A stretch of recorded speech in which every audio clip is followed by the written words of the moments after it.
Hello everybody and welcome. In this video I'm going to show you how to perform hard reset on your POLY Voyager 360. You have to start by put your earbuds to the charging case, and after that press and hold both of the controls on your left and right earbud for at least 10 seconds. So let's go. Here we go, now the last light is gone, so it means that we should remove it. So click the information icon or settings icon if you have Android, forget this device, forget device. Also, if you have Android, click pair new device.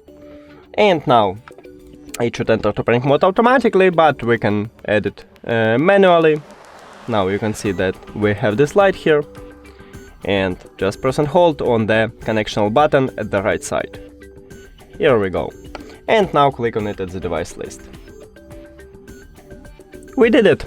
Thank you for watching this video. If you found it helpful, please consider subscribing to the channel and leave the like on the video. It's really important to us. See you later!